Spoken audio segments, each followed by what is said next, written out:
जी बिस्मिल्लाहिर्रहमानिर्रहीम। तो मैंने आपको पहले भी बताया था स्टेटमेंट के अगर कोई भी पार्ट है, स्टेटमेंट का जो पहला पार्ट होगा वो क्या होगा, आपके पास गिवन होगा। ये फर्स्ट पार्ट है, ये क्या गिवन है, और जो लास्ट वाला पार्ट होगा वो क्या होगा, जो आपने प्रूफ करना है। तो कह रहा है इफ़ टू कोर्ड्स का, और मैंने आपको डायमीटर का फ़र्क बताया था कि अगर एक सर्कल है उसके सेंटर में से पास कर रहा है तो डायमीटर, और अगर सेंटर में से पास नहीं कर रहा तो वो क्या होगी, कॉर्ड होगी। ठीक है, कह रहा है इफ़ टू कॉर्ड्स, कह रहा है टू कॉर्ड्स ले लें एक सर्कल के अंदर, और कॉन्ग्रुएंट। अब मतलब कॉन्ग्रुएंट का क्या है, कॉन्ग्रुएंट का मतलब ये है कि आपके पास टू लाइंस हैं, वो क्या होंगी, इक्वल साइज़ की होंगी। ठीक है, यानी कि ये कॉन्ग्रुएंट है दोनों लाइंस। अब ये लाइन इस लाइन की कॉन्ग्रुएंट है, लेकिन ये लाइन इन दोनों के कॉन्ग्रुएंट नहीं है। ठीक है, क्यों नहीं कॉन्ग्रुएंट, क्योंकि इक्वल साइज़ नहीं है। इसलिए कॉन्ग्रुएंट होने के लिए ज़रूरी है कि साइज़ क्या हो, इक्वल होना चाहिए। साइज़ इक्वल होगा तो वो क्या होगी, कॉन्ग्रुएंट। अच्छा, कह रहा है then they will be equidistant. Equidistant का मतलब क्या है, सेम डिस्टेंस पे होंगी। अब सर्कल ड्रा करते हैं, ये आपके पास सर्कल आ गया, ये सेंटर है। अब कह रहा है टू कोर्ड्स हैं, ये टू कोर्ड्स ले ली। अब आपने क्या रखना है, इसका डिस्टेंस, आपने साइज़ इसका सेम रखना है, यानी कि जिस साइज़ की ये कोड है उसी साइज़ की ये कोड होगी। अच्छा, अब ये आपने हो गया। अच्छा, कह रहा है if two chords of a circle, ये दो कोड्स हैं of a circle are congruent, वो क्या है, कॉन्ग्रुएंट है, यानी कि इक्वल साइज़ के हैं। Then they will be equidistant. Equidistance कहाँ होंगी, सेंटर से, ये जो सेंटर है ये और ये दोनों क्या होंगी, सेम डिस्टेंस में होंगी। इक्वी का मतलब सेम, और डिस्टेंट का मतलब डिस्टेंस, यानी कि वो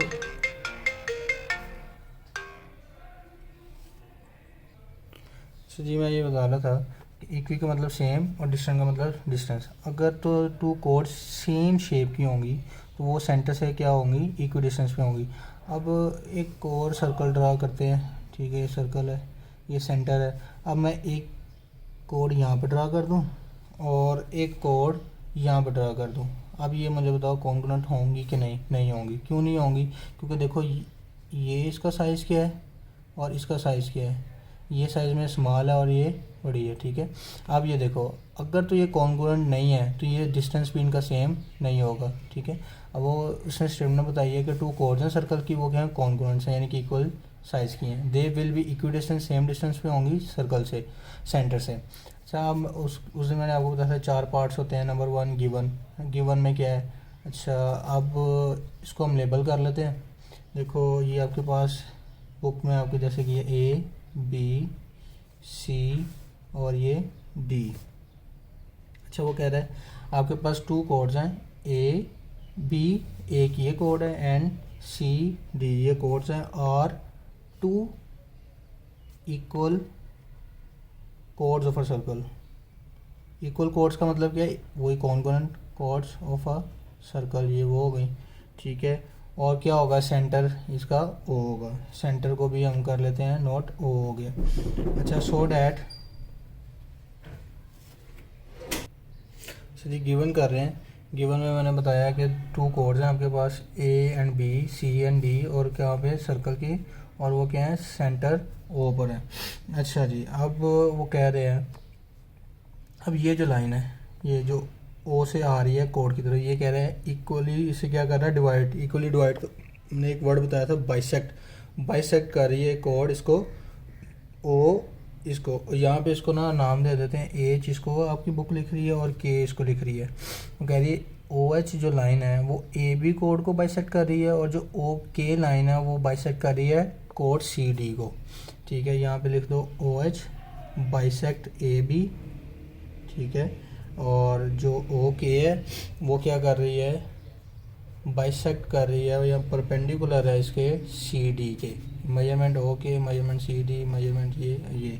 अच्छा, प्रूफ क्या करना है आपने, टू प्रूफ आपने ये करना है कि जो आप ये वाली लाइन, ये इस लाइन के इक्वल है। इक्विडिस्टेंट बताना ना आपने कि इक्विडिस्टेंट है ये दोनों सेंटर से, यानी कि ओ एच लाइन ओ के इक्वल है। ये आपने प्रूफ करना है कि measurement O H is equal to measurement O के।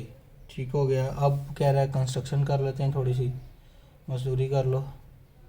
वो क्या करनी है कि ओ को ए से मिला दो, ट्राइंगल बन जाएगी, और सी को ओ से बना दो, एक ये ट्राइंगल बन गई, एक ये ट्राइंगल बन गई। लेकिन कोशिश करना कि जो आपने कंस्ट्रक्शन करनी है ना वो डॉटेड लाइन में करना है, यानी कि ऐसे लाइन आए यहाँ की, एक पूरी लाइन आए। ठीक हो गया, कंस्ट्रक्शन कर लिया आपने, क्या जी कि ज्वाइन कर दो ओ को ए से और ओ को सी के, सो दैट हमारे पास क्या हो जाए, एक ट्राइंगल ओ ए एच बन जाए और दूसरी ट्राइंगल ओ सी के बन जाए। ठीक है, ये कंस्ट्रक्शन हो गई। आगे प्रूफ कर लेते हैं। स्टेटमेंट और रीज़न, क्या आपने जो स्टेटमेंट दे रहे हो उसकी रीज़न क्या है। ठीक है, स्टेटमेंट और रीज़न। अच्छा, स्टेटमेंट क्या है, पहले आपने पढ़ा कि ये जो ओ एच लाइन है वो इसको क्या कर रही है, बाइसेक्ट कर रही है ए बी कोड को। यही पहले आपको बता रहा है, क्या कह रहा है, ओ एच लाइन बाइसेक्ट कर रही है ए बी कोड को। ठीक है, और इसकी रीज़न ये है कि जो बाइसेक्ट लिख लो यहाँ पे, बाइसेक्ट मैंने आपको उस दिन बताया था इक्वली डिवाइड, क्योंकि जो ओ एच है वो क्या है, देखो ओ एच इस लाइन के परपेंडिकुलर नहीं है, 90 डिग्री एंगल बन रहा है ना, ये भी और ये भी 90 डिग्री एंगल बन रहा है। ठीक है, ओ एच लाइन क्या है, परपेंडिकुलर ए बी के।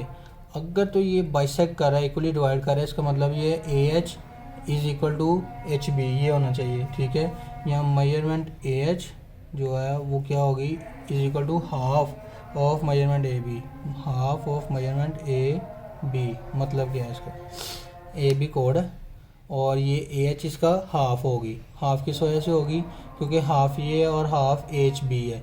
क्यों, ओ एच जो है इसको बाइसेक्ट कर रही, इक्वली डिवाइड कर रही है।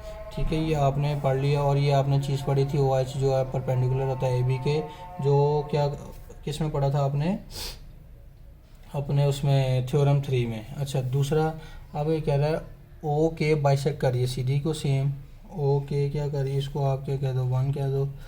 ओ के जो है वो बाइसेक्ट कर रही है किसको, सी डी को। वही रीज़न कि जो ओ के है वो परपेंडिकुलर है किसके, सी डी के। अब इसमें क्या रह गया, अब मुझे आप बताओ, जो सी के है वो हाफ नहीं होगी सी डी के। देखो मेजरमेंट सी के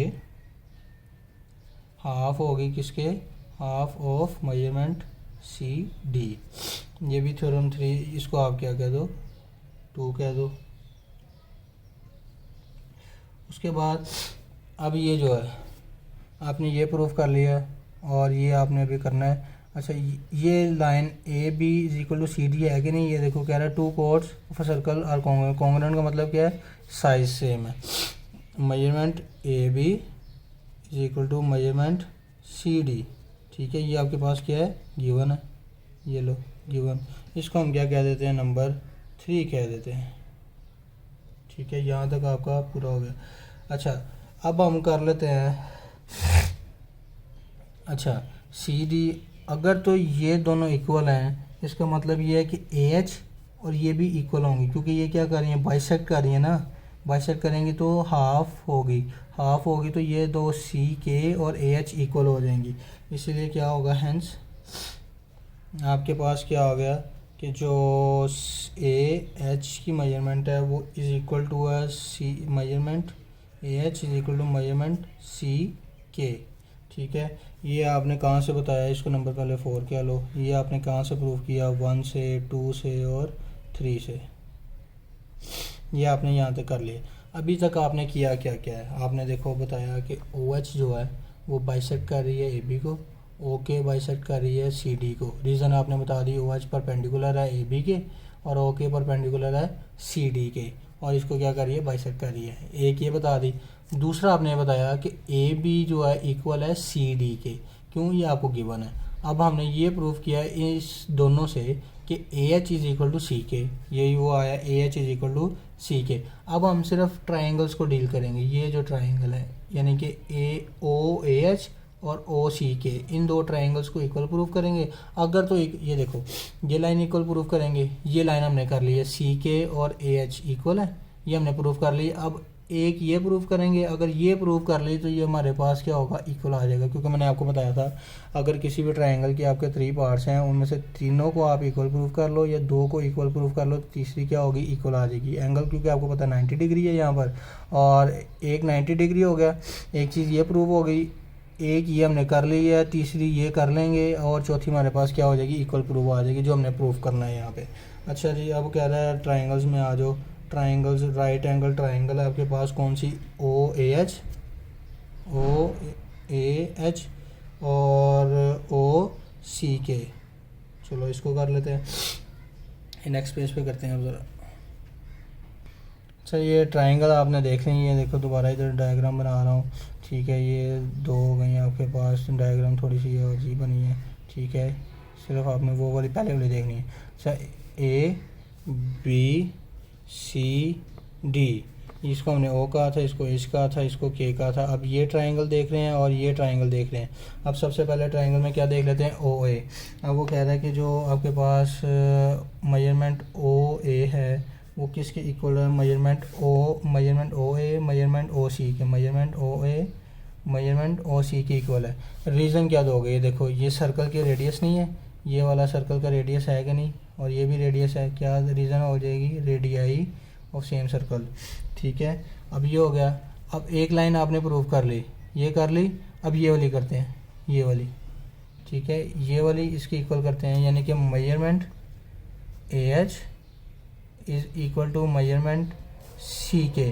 और यही आपने अभी पहले ऊपर मेजर किया था, जब मैंने आपको बताया था कि ओ एच बाइसेक्ट करेगा इसको और ओ के इसको बाइसेक्ट करेगा, जिसकी वजह से क्या होगा, A H is equal to होगा सी के। ये हमने कहाँ से मालूम कर लिया, नंबर 4 से, आप उधर देखोगे भी, ठीक है। इसका मतलब ये है कि जो आपकी ट्राइंगल्स हैं ओ ए एच वो इक्वल है ट्राइंगल ओ सी के। डन हो गया, ठीक है। अगर तो ट्राइंगल्स इक्वल हैं, इसका मतलब क्या है कि अगर ट्राइंगल इक्वल आ गई, उसके सारे पार्ट्स क्या होंगे, इक्वल होंगे, यानी कि ये रेडियाई भी इक्वल होंगे। ए एच ये आपने कर लिया, यानी कि O H is equal to O K भी होगा, जो हमने प्रूव करना था। हैंस प्रूफ क्या हो गया, ओ एच मेजरमेंट जो है वो इज इक्वल टू होगी मेजरमेंट ओ के से, ठीक है। ये एच एस पोस्टुलेट होता है, ये ना भी लिखोगे कोई नहीं, यहाँ तक आपने सारी रीजंस लिख दी हैं। ये आपका थ्योरम 4 जो है अभी तक पूरा हो गया। इसमें कोई भी कंफ्यूजन है तो मैं से पूछ लें।